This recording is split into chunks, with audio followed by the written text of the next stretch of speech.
wa nasta'inuhu wa nastaghfiruh. Nahmadu wa nusalli wa nusallimu ala rasulihil karim. Hamidan wa usolliyan wa usalliman. Jemaah salat subuh Posdirek Prorawo yang berbahagia. Hadani Allah wa iyyakum. Hadani Allah wa iyyakum wa nafa'ana bihi wa bi'ulumihi wa amaddana bi asrarihi wa a'adda alaina min barakatihi bidaraini amin amin ya rabbal alamin. Pada subuh kali ini alhamdulillah kita bangun subuh, tubuh kita masih merasakan kehidupan yang segar jasmani kita, urip sehat. Kiranya kita sehat walafiat lahir dan batin, dan suasana kita suasana yang aman, tidak ada gejolak apa-apa, apalagi perang fisik. Kalau perang melawan hawa nafsu ya masih terus berjalan.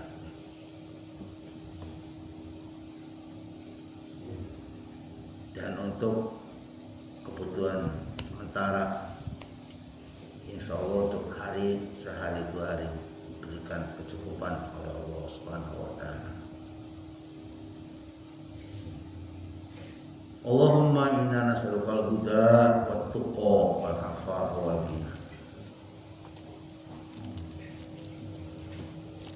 Pepatah mengatakan manis dada ilman walam yazdad hudan lam yazdad minallah illa bu'dan, yang artinya kurang lebih manis dada ilman, siapa orang yang ilmunya bertambah, terus bertambah, walam yazdad hudan, tidak ada tambahan hidayah, pemberian Allah Subhanahu wa Ta'ala.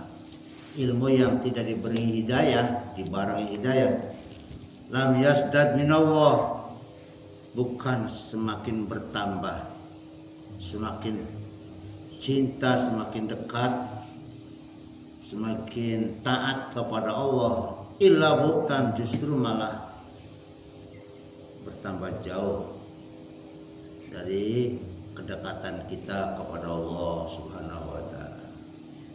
Maka di awal-awal kita yang minta ilmu yang manfaat, amin ya rabbal alamin. Minta terus ditambah dengan hidayah. Allahumma inna nas'alukal huda wat tuqa wal afafa wal ghina. Kita memohon kepada Allah ilmu yang terus bertambah. Allah Subhanahu wa Ta'ala mengajari kepada Nabi kita untuk dalam berdoa, Rabbi zidna ilma, Rabbi zidni ilma. Minta kepada Allah, ya Allah berilah kami tambahan ilmu. Amin ya rabbal alamin. Nabi juga mohon perlindungan, Allahumma inna na'udzubika min ilmin la yanfa. Jangan sampai kita diberi ilmu tapi ilmunya tidak bermanfaat. Wa na'udzubika min qalbin la yakhsha. Wa na'udzubika, dan kami berlindung kepadamu ya Allah, min qalbin la yakhsha, dari punya hati tapi tidak bisa untuk menjalani kekhusyuan. Wa nafsil la tashba, dan minta berlindung hati yang tidak pernah merasa kenyang.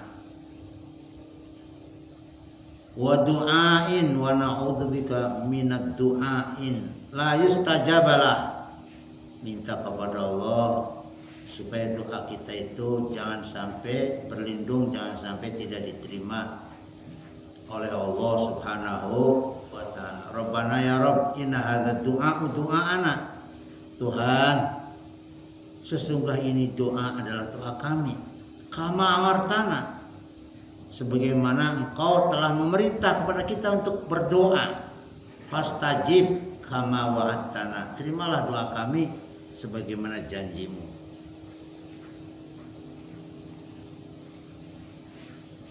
Amin ya Rabbal alamin. Tuan-tuan jamaah subuh yang berbahagia, semua orang pengen hidup sehat walafiat, suasana aman, terkendali dan terukur, serta diberikan kecukupan segala macam kebutuhan. Amin ya Rabbal alamin. Banyak pendapat orang, banyak pendapat para ulama, para cerdik pandai, jawaban yang berbeda-beda. Mungkin teman kita yang ahli sholat berjamaah, yang berpendidikan, yang sedang kuliah juga telah menemukan jawabannya. Masing-masing kita punya jawaban.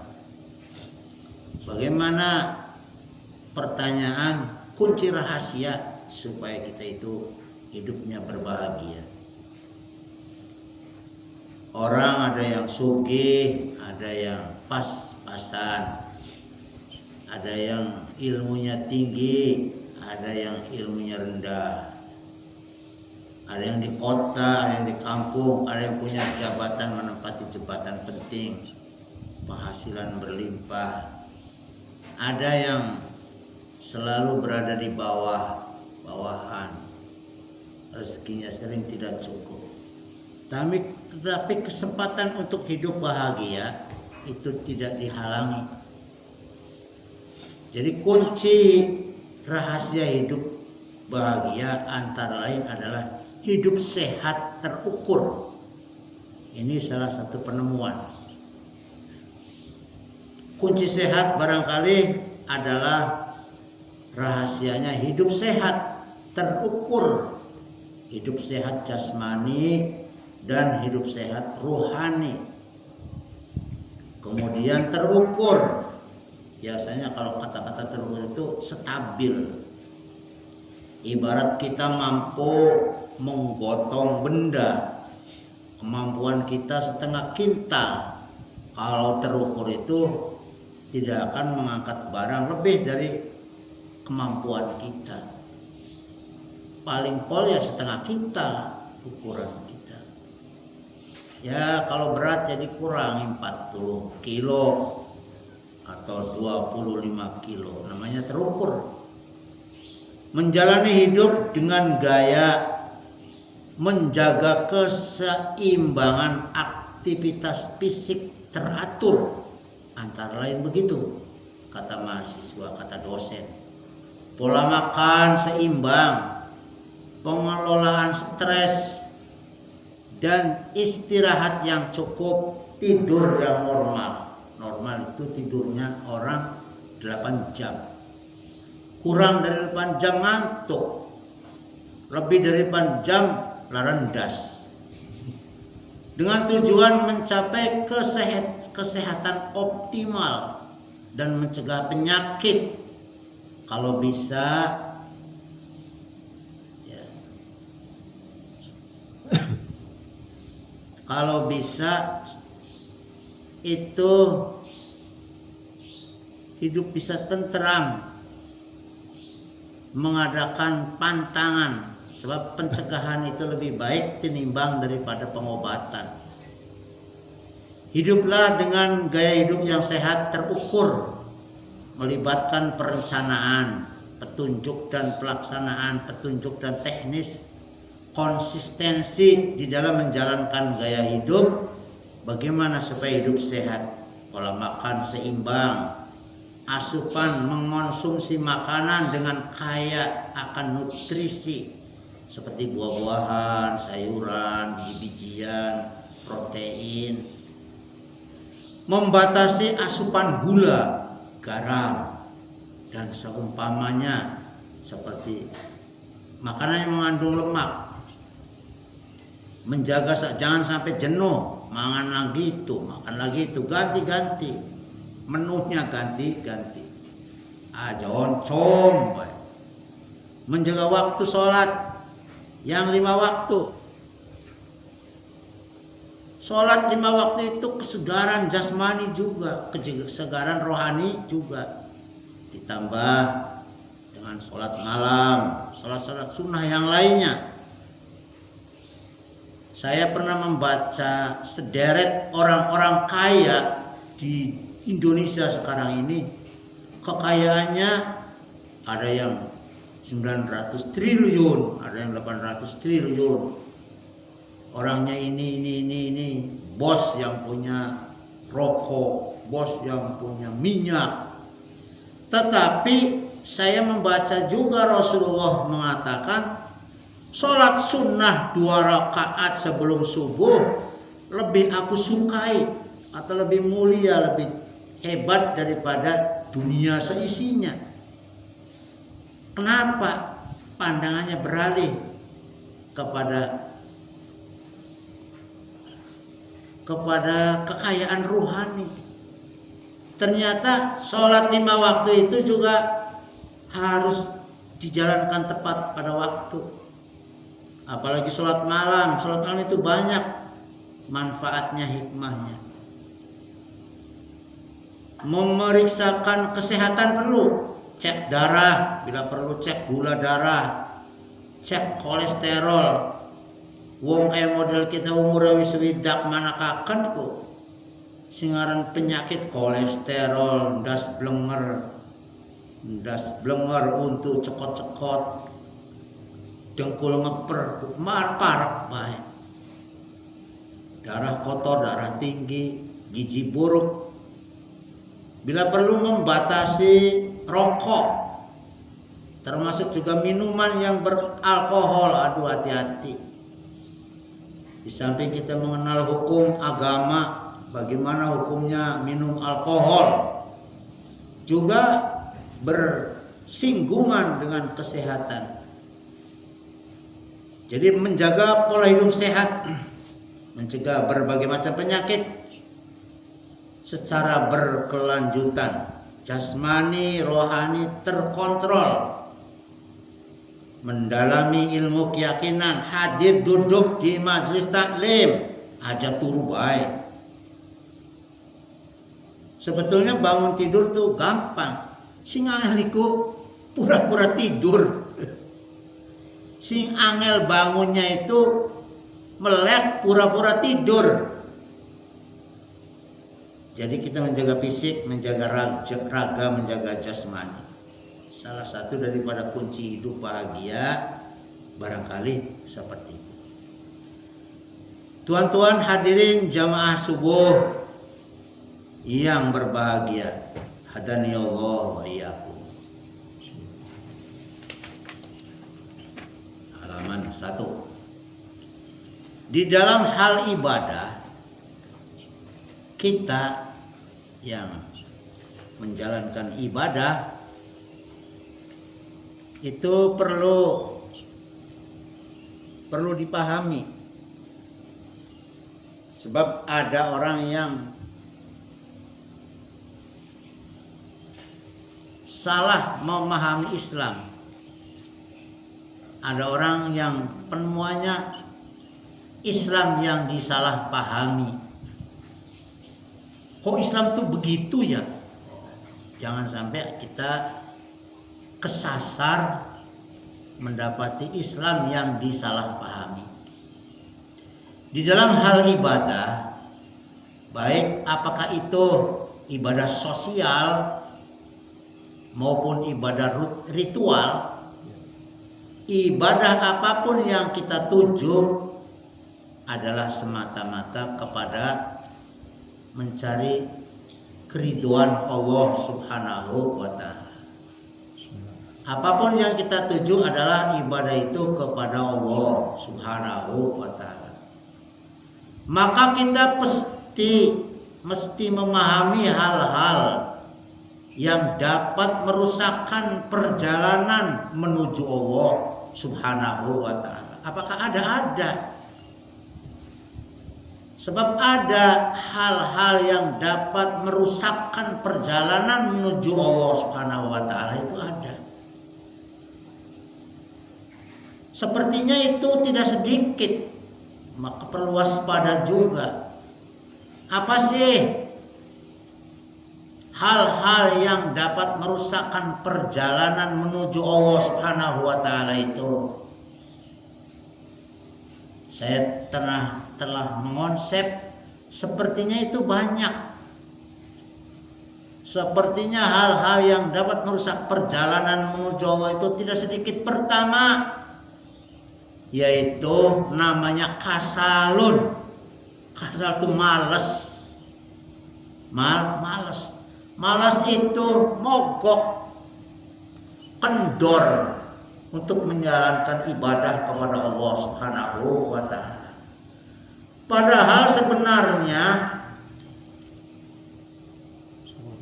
Anda atau kita itu dapat dan sanggup untuk melaksanakan ibadah itu, tapi ada penghalang namanya kasal. Kasal itu malas, mogok, kendor. Itu yang menghalang-halangi kita perjalanan menuju Allah Subhanahu wa ta'ala. Krungu wong adzan, krungu wong qomat, salat berjamaah wis dimulai, amin. Ngaji ya comblang mana-mana. Tapi naikaken wong melek ku angel. Ari naikna wong turu mah gampang. Sing naikaken wong melek pura-pura turu, krungu. Nomor 2, penyakit yang menghalangi perjalanan kita menuju Allah itu adalah futur. Apa futur itu? Futur itu bimbang. Futur itu lemah pendirian. Tidak adanya tekad yang kuat. Oleh karena sebab terpengaruh oleh kehidupan dunia, oleh kehidupan duniawi. Selanjutnya penghalang berikutnya adalah malal. Malal itu artinya pembosan, rasa jemu untuk mengamalkan ibadah akibat ada rasa terlalu sering dilakukan, padahal tujuan belum tercapai. Lah, suara adzan maning cah, kayak durung suwe, bosan, nyerah kuntel maning, madal sarung maning. Maka muncul rasa ada paksaan, dipaksa. Rasanya ibadah itu beban yang berakibat hilangnya atau tipisnya rasa ikhlas. Timbulnya hal-hal tersebut disebabkan kurang kuatnya rasa keimanan, kurang mantapnya keyakinan, dan banyak kuatnya pengaruh oleh hawa nafsunya sendiri atau terpengaruh oleh yang lain dari dalam dirinya. Itu barangkali klasifikasi tahapan awal. Sedangkan ada tahapan-tahapan berikutnya yang mengakibatkan gagalnya untuk mencapai tujuan, antara lain adanya penyakit syirik khafi. Masih ada lagi, digemeti, dirinci. Sebab adanya syirik khafi yang menyelubungi, atau dengan lain perkataan timbulnya suatu tanggapan di dalam dirinya segala amal ibadah yang dilakukannya adalah sepenuhnya dari keimanan, dari rasa kemampuan dirinya sendiri. Tidak dirasakannya dan diyakininya bahwa apa yang bisa dilakukannya itu semuanya pada hakikatnya adalah anugerah daripada Allah Subhanahu wa ta'ala. khalqu qudrati ala ta'ah, adanya daya kekuatan sehingga kita mampu melaksanakan ketaatan semata-mata itu, sadarilah itu adalah anugerah dari Allah Subhanahu wa taala semata. Jadi bisa makan itu dudu tenaganya kita, hakikatnya adalah anugerah dari Allah Subhanahu wa taala. Khalqu qudrati ala ta'at, diberikan daya kekuatan mampu untuk menjalankan taat. Segala sesuatu yang Allah ciptakan ini, segala sesuatu makhluk itu pada dasarnya, pada hakikatnya adalah seakan-akan alat belaka dari Allah Subhanahu wa taala. Namun maha suci Allah daripada melibatkan alat. Jadi sebetulnya yang menjalankan tenaga dan pikiran kemampuan itu Allah Subhanahu wa taala. Jadi kalau orang yang stabil, dirinya sedang merasa bergabung dengan kudrat Allah, iradat Allah Subhanahu wa taala. Mulane kebakane krungu adzan hayya 'alas shalah, hayya 'alal falah. Jawabnya bener, la haula wala quwata illa billah. Ari Gusti Allah beri ngupai kemampuan mah ngerekuntel maning, turu maning. Begitu barangkali. Nah, dicari lagi penyakit syirik khafi. Syirik khafi antara lain adalah sebagai berikut. Pertama, riya. Riya itu pamer, sengaja memperlihatkan, menampakkan ibadah atau amalnya kepada orang, atau ada maksud tersembunyi sesuatu yang lain daripada Allah Subhanahu wa taala. Itu penyakit yang menghalangi kita untuk menuju Allah, adalah riya. Pertama, yang kedua adalah sum'ah. Sum'ah itu memperdengar-dengarkan, pengen dikenal, sengaja menceritakan tentang amal ibadahnya, diobrolkan kepada yang lain bahwasanya dirinya sudah beramal dan katanya ngomong si ikhlas, saya ibadah karena Allah, tapi dengan suatu maksud agar orang lain, biarkan yang lain memberikan nilai yang baik supaya kita ada pujian, mendapat sanjungan. Minimal kita tidak menjadikan dirinya menjadi bahan ejekan. Makanya dikandakaken ning batur sembahyang, ngaji, wirid, puasa. Sebenarnya beli ikhlas, ngakuni ikhlas, minimal agar dirinya tidak menjadi bahan gunjingan, ejekan orang lain. Kita gawang Islam.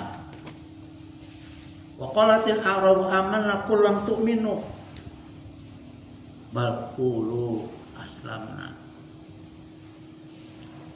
Selanjutnya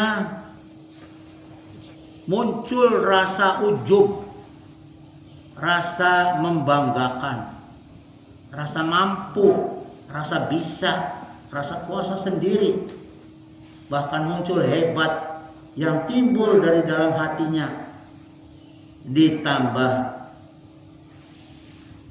dengan kadang telah menyelesaikan banyak amal ibadahnya, hilang rasa bahwa itu semua sekali lagi adalah semata-mata karena karunia dan limpahan rahmat dari Allah Subhanahu wa taala.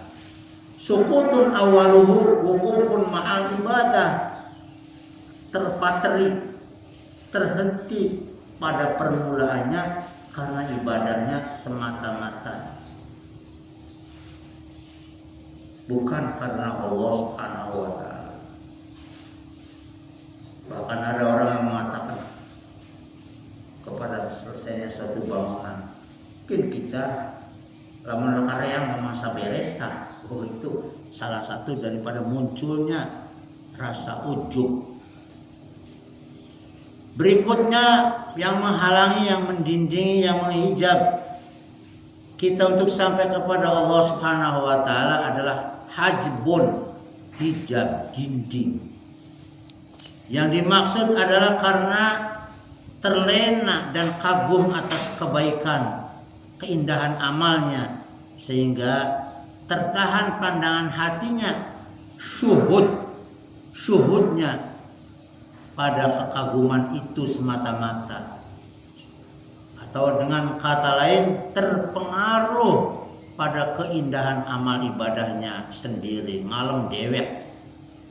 Tidak dirasakannya bahwa semua itu sebetulnya adalah karunia Allah Subhanahu wa taala. Itu yang jelinep. Hal semacam itu penyakit sebetulnya.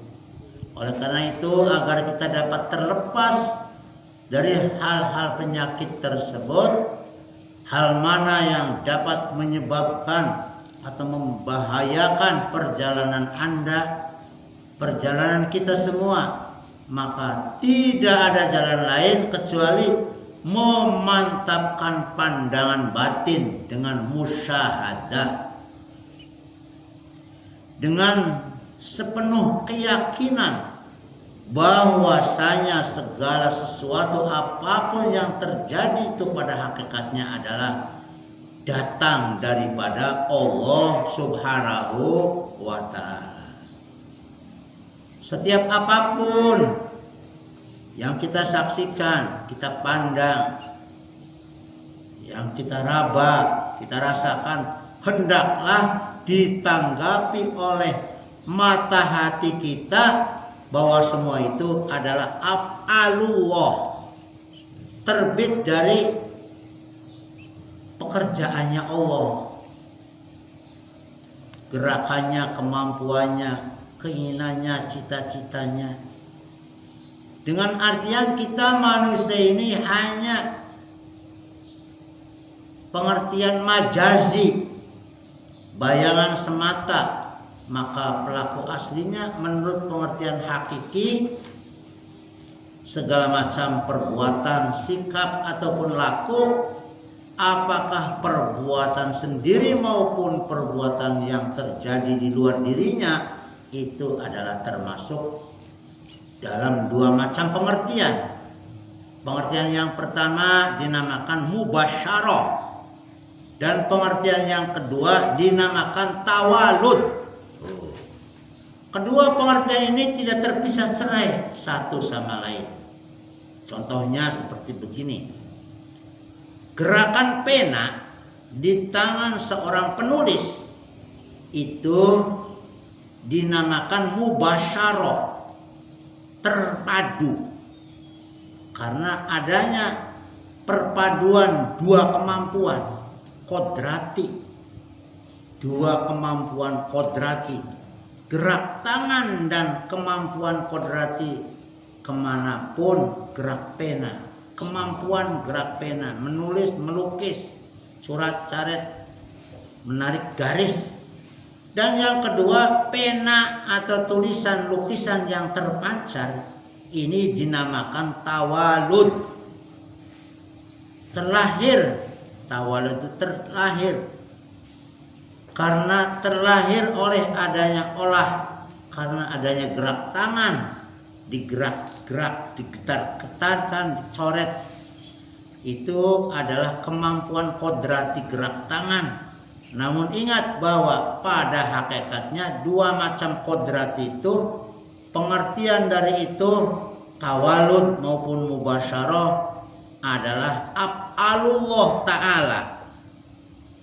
Hakikatnya itu adalah af'alullah ta'ala. Kama qala Allah ta'ala fi suratis Shafat, sebagaimana firman Allah Subhanahu wa taala dalam Al-Qur'an pada surat As-Shafat ayat 96. Wallahu khalaqakum wa ma ta'malun. Wallahu ta'ala Gusti Allah taala itu khalaqakum, zat kang menciptakan kamu sekalian. wama dan zat yang menciptakan sesuatu tak maluna yang kamu amalkan semua. Jadi kalau kita mau belajar ilmu tauhid yang kita sendiri diciptakan oleh Allah, yang kita lakukan itu juga sebetulnya hakikatnya adalah kelakuan Allah menciptakan. Wallahu khalaqakum wa ma ta'malun, yang disebut dengan tawalud, yang disebut dengan mubasyarah. Begitu cincin di anak jari ya, itu bukan kita yang menggerakkan, hakikatnya adalah Allah Subhanahu wa ta'ala. Tuan-tuan hadirin yang dimuliakan oleh Allah Subhanahu wa ta'ala, apabila kita terus mengkaji lebih dalam, karena salah satu sifat orang beriman dan bertakwa rasa penasaran, ingin tahu lebih dalam. Di dalam musyahadah, pandangan yang demikian terus ditingkatkan dan diamalkan itu dengan tidak tercampur baur antara pandangan lahir dan pandangan batin, maka akan sampailah kita pada suatu makom atau tingkatan yang dinamakan makom wihdatul af'al, adanya kesatuan gerak dalam berbuat. Pada tingkatan seperti ini berarti fana, yang ada rasa lenyap segala perbuatan hamba.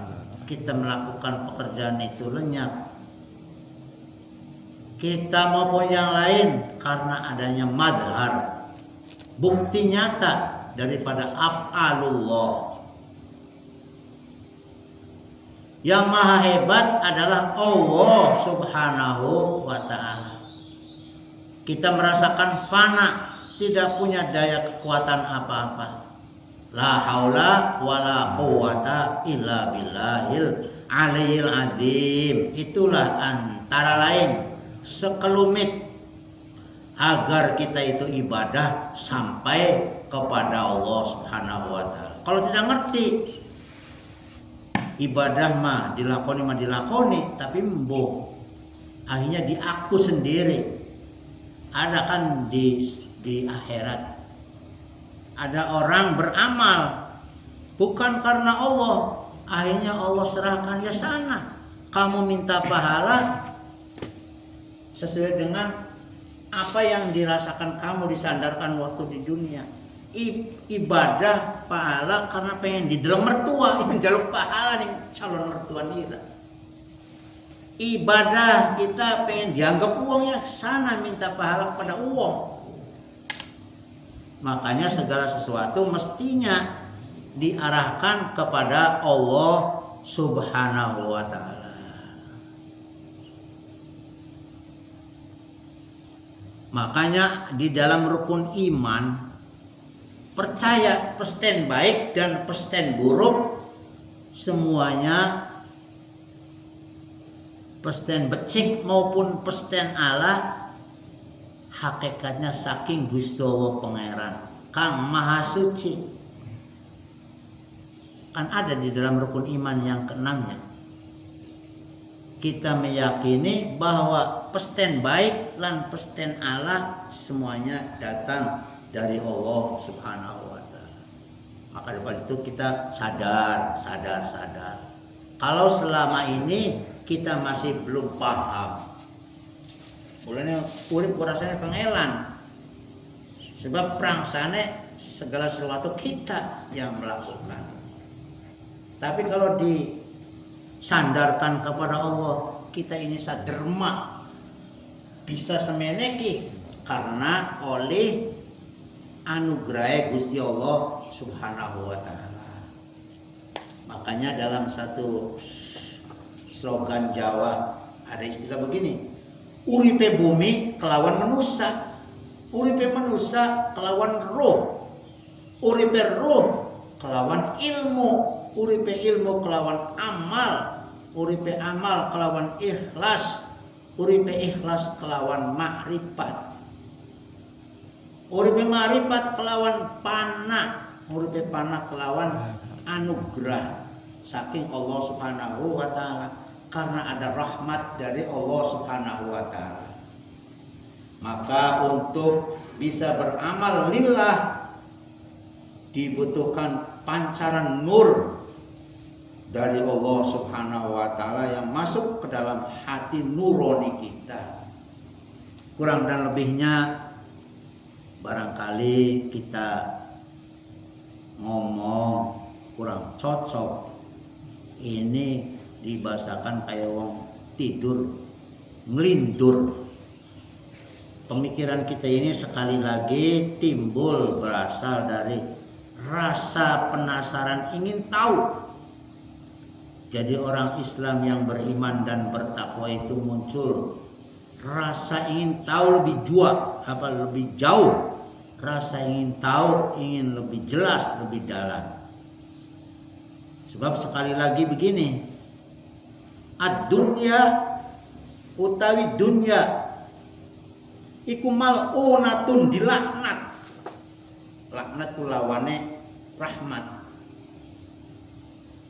Wa mal'unu ma fiha, dan dilaknat pula apa yang ada di dalam dunia, illa dzikrullah, kecuali dengan zikir kepada Allah Subhanahu wa taala. Wa mawala,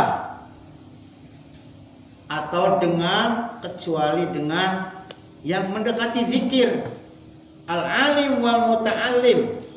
Contohnya guru dan murid itu adalah termasuk zikir karena sedang membahas tentang ilmu. Makanya dalam berzikir, fa'lam annahu la ilaha illallah, yang mengantarkan kita makrifat itu dengan melalui belajar.